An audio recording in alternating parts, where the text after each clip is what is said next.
I am anointed to impact millions for the kingdom. I am anointed for rising royal dynasties to disciple nations. I am anointed to produce massive wealth for kingdom impact in Jesus' name. Praise the Lord. దేవునితో సమస్తము సాధ్యమే.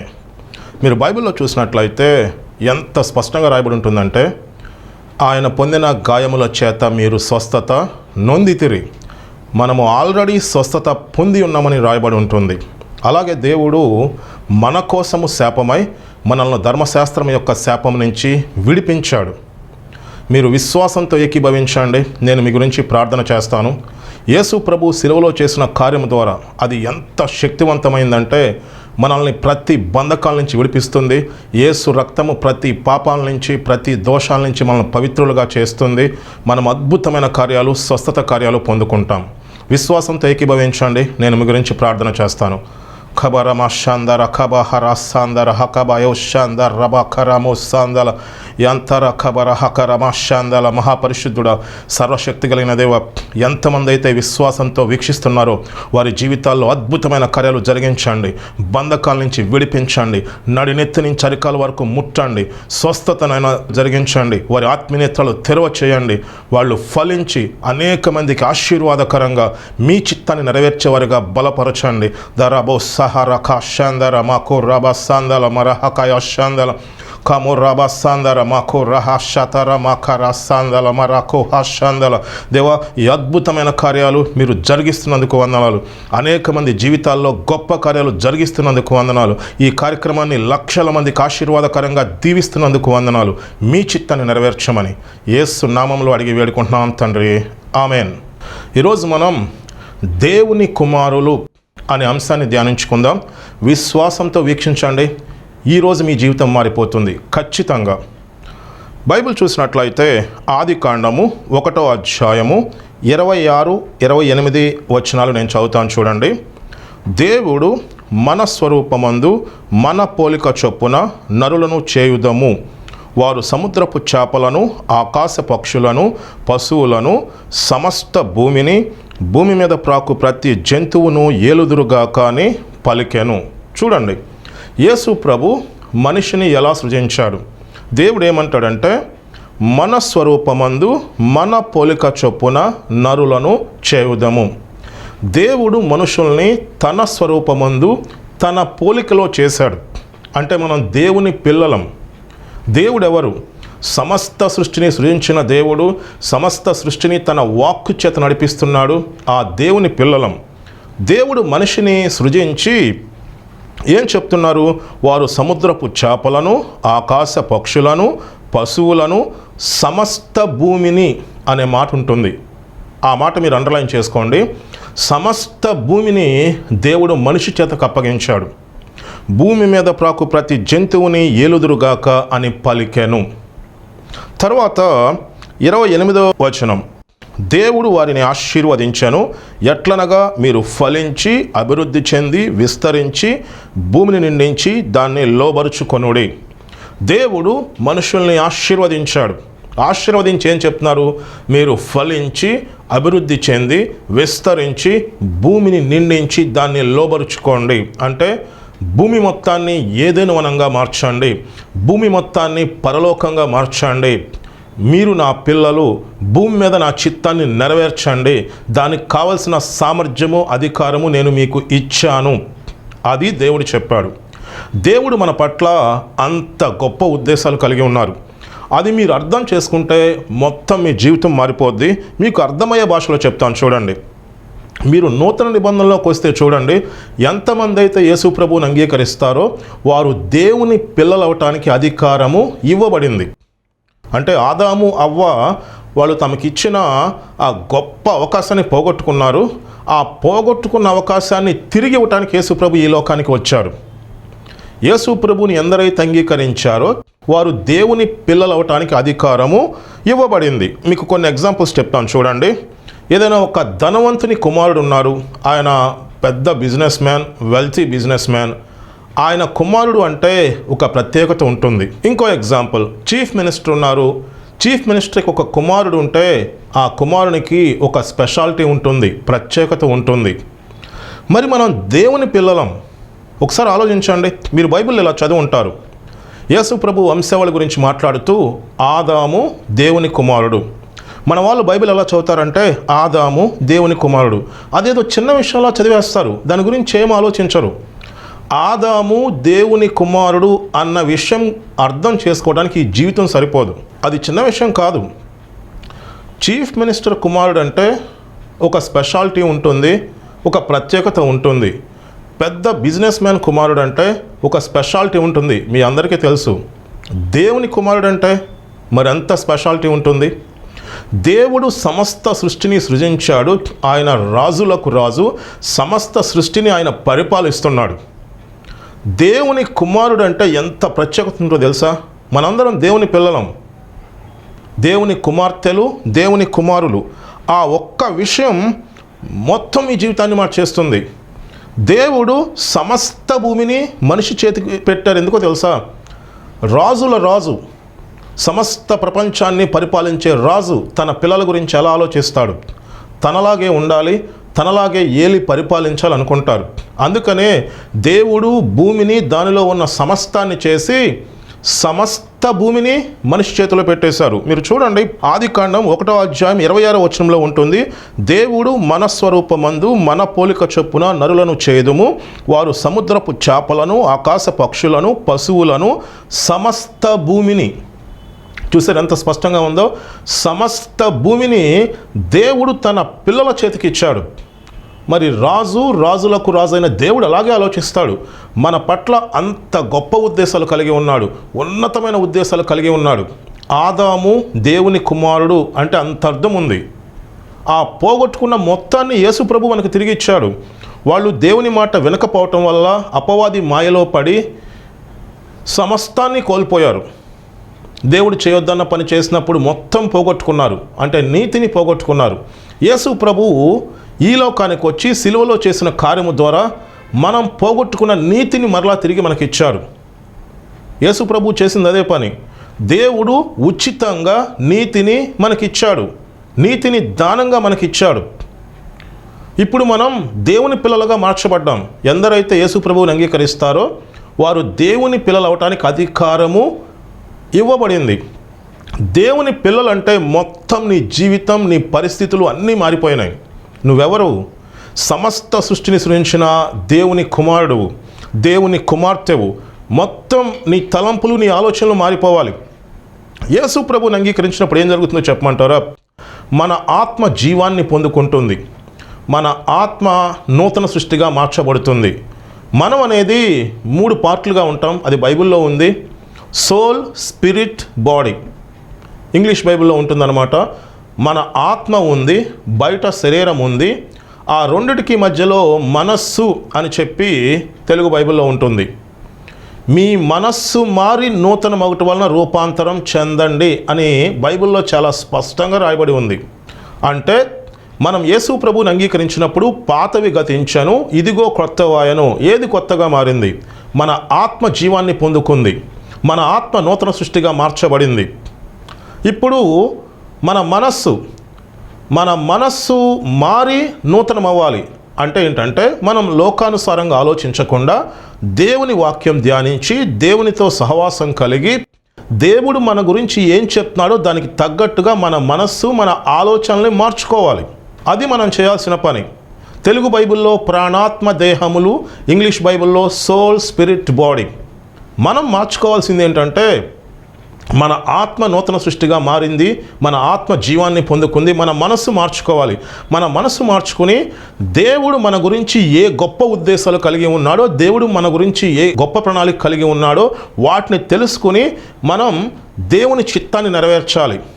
Bible ఎంత స్పష్టంగా రాయబడి ఉంటుందంటే, మీరు లోక మర్యాద చొప్పున అనుసరింపక ఉత్తమమును, అనుకూలమును, సంపూర్ణమై ఉన్న దేవుని చిత్తం ఏదో పరీక్షించి తెలుసుకున్నట్లు మీ మనస్సు మారి నూతన మగుట వలన రూపాంతరం చెందండి.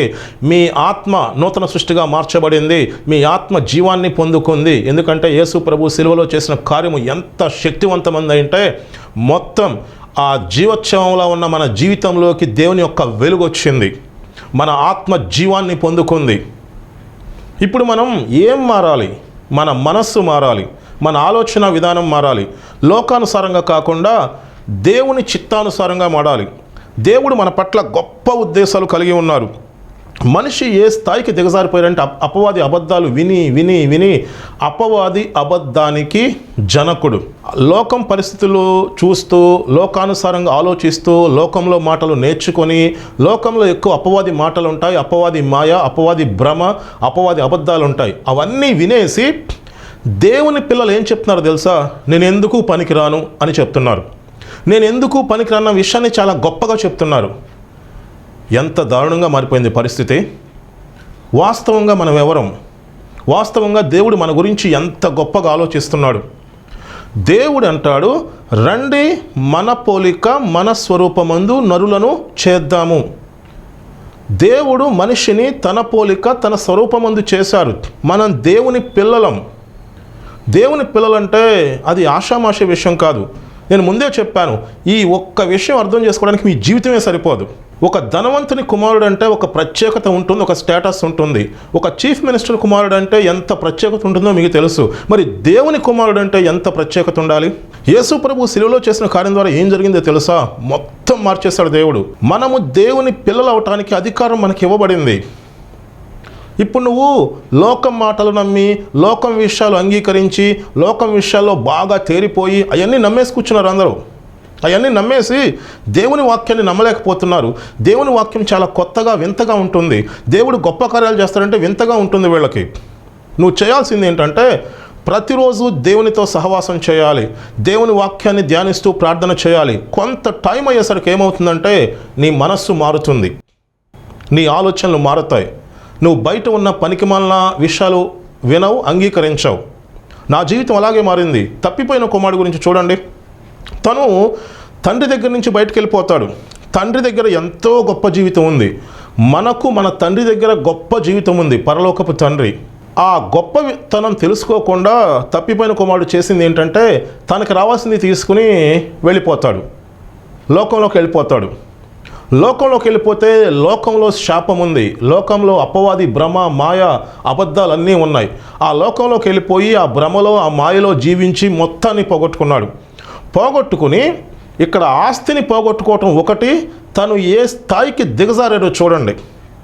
ఒక ధనవంతుని కుమారుడు, దేవుని కుమారుడు, అన్నీ పోగొట్టుకుని పందులు తినే పొట్టు తినడానికి కూడా అవకాశం లేని పరిస్థితుల్లో ఆయన ఏమనుకుంటాడంటే తనకి బుద్ధి వచ్చింది, కరెక్టే.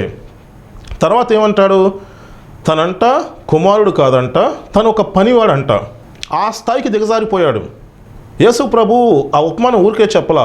ఇప్పుడు మన వాళ్ళు ఎక్కువ మంది ఆలోచిస్తూ ఉంటారు, క్రైస్తవులు, నేను ఎందుకు పనికిరాని వాడిని, నేను పనికిరాని వాడిని, ఇది చాలా గొప్పగా చెప్తూ ఉంటారు. మీరు పనికిరాని వాళ్ళు కాదు, మీరు దేవుని కుమారులు, దేవుని కుమార్తెలు. యేసు ప్రభు తన రక్తాన్ని చిందించి వెలపెట్టి మనల్ని విమోచించాడు. నీ జీవితాన్ని మార్చడానికి యేసు ప్రభు రక్తం సరిపోదా? యేసు ప్రభు శిలువలో చేసిన కార్యము సరిపోదా?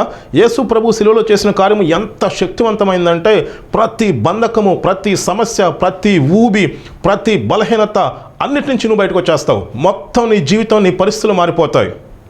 మీరు సత్యమును తెలుసుకుంటారు, సత్యము మిమ్మల్ని స్వతంత్రులుగా చేస్తుంది. మీకు ఇంకా బైబిల్లో కొన్ని వాక్యాలు చదివినిపిస్తాను చూడండి. హెబ్రీయులకు రాసిన పత్రిక 2వ అధ్యాయం 7వ వచనం. నీవు దేవదూతల కంటే వానిని కొంచెము తక్కువ వానిగా చేసితివి, మహిమ ప్రభావములతో వానికి కిరీటము ధరింపచేసితివి, నీ చేతి పనుల మీద వానికి అధికారము అనుగ్రహించితివి. మనిషి గురించి చెప్పబడింది. దేవుడంట మనిషిని దేవదూతల కంటే, దేవదూతలు అంటే నార్మల్ దేవదూతలు కాదు, అక్కడ గ్రీక్ బైబిల్లో ఎలోహీమ్ అని ఉంటుంది. అంటే దేవుడి కంటే తక్కువగా మనిషిని దేవుడు చేశాడు. అంటే దేవుడు తన పిల్లలుగా మనిషిని చేశాడు. మీకు చాలా స్పష్టంగా చెప్తాను, మీరు జాగ్రత్తగా వినండి. చేసంట మహిమ ప్రభావములతో వానికి కిరీటము ధరింపచేసితివి.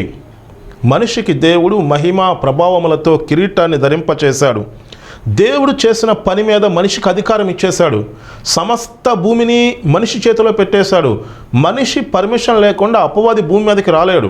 అంత అధికారము సమస్త భూమిని మనిషి చేతిలో పెట్టేశాడు. మనిషి ఏం చేశాడు? అపవాది మాయలో పడి ఆ అధికారం మొత్తాన్ని అపవాదికి అప్పచెప్పేశాడు. అపవాదికి అధికారం ఎక్కడి నుంచి వచ్చింది? మనిషి దగ్గర నుంచి వచ్చింది. తర్వాత ఇంకా చూడండి, మీరు హెబ్రీయులకు రాసిన పత్రిక 1వ అధ్యాయము 13-14 వచనాలు. అయితే నేను నీ శత్రువులను నీ పాదములకు పాదపీఠముగా చేయు వరకు నా కుడిపార్శ్వమున కూర్చుని ఉండుము అని దూతలతో ఎవని గూర్చైనా ఎప్పుడైనాను చెప్పినా, యేసు ప్రభు తన శత్రువులు తన పాదములకు పాదపీఠముగా మారు వరకు తండ్రి కుడిపార్శ్వమున కూర్చుని ఉంటారు. దూతల గురించి ఎప్పుడూ చెప్పలేదు కదా. మరి దూతల గురించి ఏం చెప్పారు?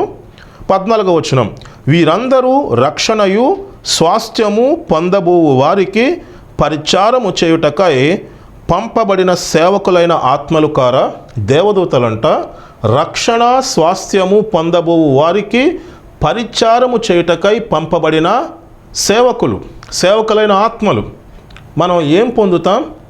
క్రైస్తవులంతా చెప్తూ ఉంటారు రక్షణ పొందుతాం. కానీ బైబిల్ ఏముందో తెలుసా? రక్షణయు స్వాస్థ్యము. బైబిల్ చదవండి. రక్షణ ఒక్కటే కాదు, స్వాస్థ్యాన్ని మనం పొందుకుంటాం. మొత్తం మీ ఆలోచన, మీ తలంపులు మారిపోతాయి. మనం క్రీస్తుతో సహవారసులం. రక్షణ వచ్చింది, రక్షణ ఒక్కటే చాలు, భ్రమలో జీవించమాకండి. యేసు ప్రభు సిలువలో చేసిన కార్యం అంటే ఏమనుకుంటున్నారు? రక్షణ ఒక్కటే వచ్చింది అనుకుంటున్నారా? మీరు సిలువలో చేసిన కార్యాన్ని తక్కువ అంచనా వేయమాకండి. సమస్త సృష్టిని సృజించిన దేవుడు తన పరిశుద్ధ రక్తాన్ని మన గురించి చెందిస్తే ఎంత విడుదల వస్తుందో తెలుసా? ఎన్ని బంధకాల నుంచి బయటకు వస్తారో తెలుసా? ఓకే, మనం నిత్య జీవాన్ని పొందుకుంటాం. మీరు దేవుని శక్తిని తక్కువ అంచనా వేయమాకండి. దేవునికి ఏమన్నా చేత కాదు అనుకుంటున్నారా? మీరు ఆలోచించండి. దేవుడు చేయలేడు అనుకుంటున్నారా?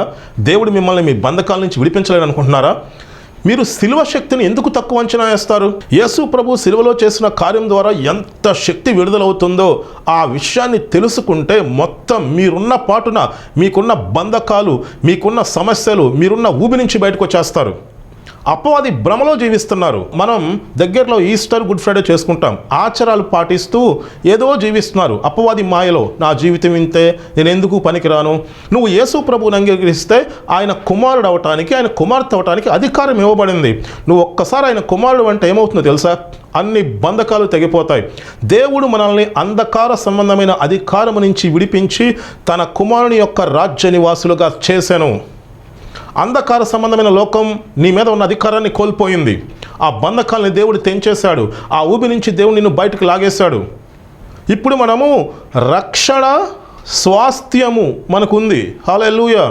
రక్షణ ఒక్కటే కాదు. మీరు చదవండి, హెబ్రీయులకు రాసిన పత్రిక 1వ అధ్యాయం 14వ వచనం, వీరందరూ రక్షణయు స్వాస్థ్యము పొందబో వారికి పరిచారము చేయుటకై పంపబడిన సేవకులైన ఆత్మలు కారా. ఎవరంట? రక్షణ స్వాస్థ్యము.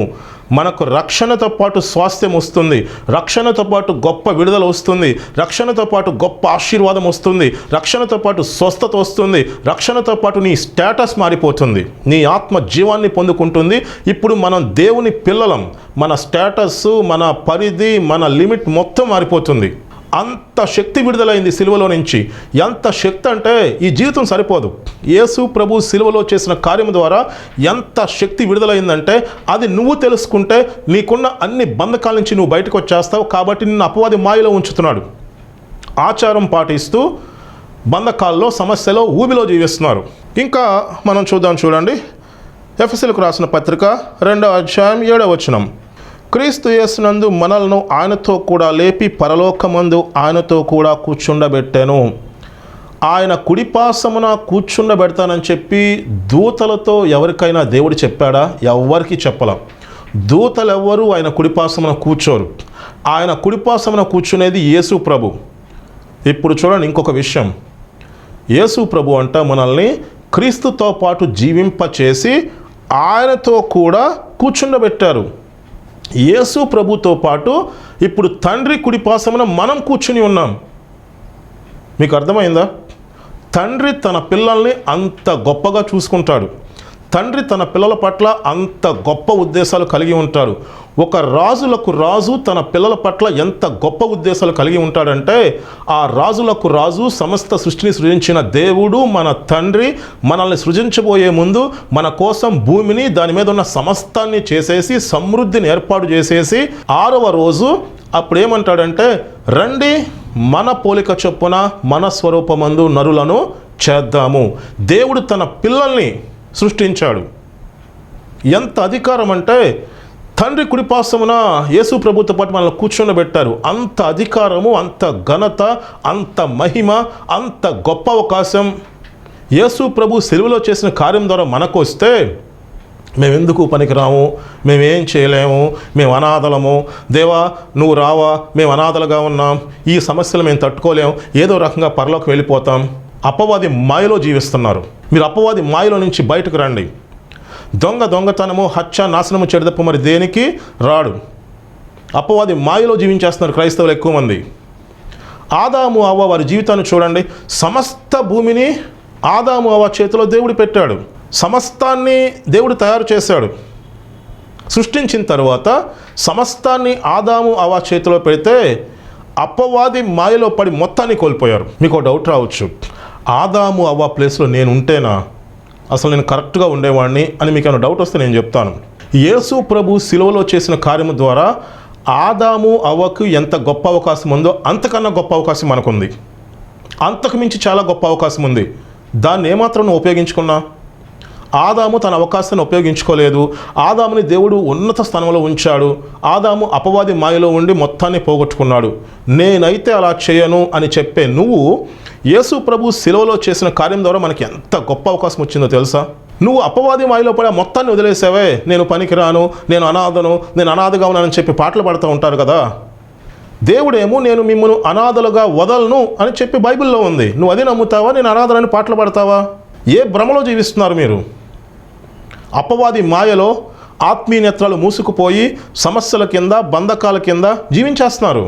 అలా ఉంది పరిస్థితి. ఈరోజు మీరు సత్యాన్ని తెలుసుకుంటారు. సత్యము మిమ్మల్ని స్వతంత్రులుగా చేస్తుంది. మీరు ఇప్పటికే అర్థమై ఉండాలి దేవుడు మన కోసం ఎంత గొప్ప జీవితాన్ని ఏర్పాటు చేశాడు. మీరు ఎఫెసీయులకు రాసిన పత్రిక 2వ అధ్యాయం 10వ వచనం చూడండి. మరియు వాటి యందు మనము నడుచుకొనవలెనని దేవుడు ముందుగా సిద్ధపరిచిన సత్క్రియలు చేయుటకై మనము క్రీస్తు యేసునందు సృష్టించబడిన వారమై ఆయన చేసిన పని అయి ఉన్నాము. చూడండి, ఈ వాక్యం మొత్తం ఈ జీవితాన్ని మార్చేస్తుంది. వాటి యందు మనము నడుచుకొనవలెనని దేవుడు ముందుగా సిద్ధపరిచిన సత్క్రియలు చేయటం కోసం మనము క్రీస్తు యేసునందు సృష్టించబడిన వారమై ఆయన చేసిన పని అయి ఉన్నాము. దేవుడు ముందుగా సిద్ధపరిచిన ఈ సృష్టి ముందే దేవుడు ఒక ప్రణాళిక కలిగి ఉన్నాడు. యేసు ప్రభు గురించి ఆయన సిలువలో ఎప్పుడు వెల చెల్లించాడంటే బైబిల్ ఏముంటుందో తెలుసా? జగత్ పునాది వేయబడక మునిపే వధింపబడిన దేవుని గొర్రెపిల్ల. అసలు ఈ సృష్టికి ప్రారంభానికి ముందే నీ పట్ల దేవుడు గొప్ప ఉద్దేశం కలిగి ఉన్నాడు. ప్రతి ఒక్కరి పట్ల గొప్ప ఉద్దేశాలు కలిగి ఉన్నాడు. దేవుడు చేసిన ప్రతిదీ ముందుగానే నిర్ణయించబడి ఉంటుంది. మీరు సీడ్స్, విత్తనాలు చూడండి. ప్రతి విత్తనం, మీరు ఒక మినప గింజను చూస్తే, ఒక ఆవు గింజను చూస్తే, లేకపోతే ఒక ఒడ్డు గింజను చూస్తే, గోధుమ గింజను చూస్తే ముందుగానే మొత్తం దాంట్లో ఉంటుంది. మీరు ఆ విత్తనాన్ని భూమిలో వేస్తే అది మొలకెత్తుతుంది, పెరుగుతుంది, కొన్ని వందల గోధుమ గింజలు వచ్చేస్తాయి. ఆవగింజ ఉంది, ఆ ఆవగింజ ఏమవుతుంది అనేది ముందుగానే నిర్ణయించబడి ఉంది. మీరు ఆవగింజ వేస్తే అమ్మో ఏమొస్తుందో, మినుములు వస్తాయో లేకపోతే గోధుమలు వస్తాయో అని చెప్పి మీరు కంగారు పడాల్సిన అవసరం లేదు.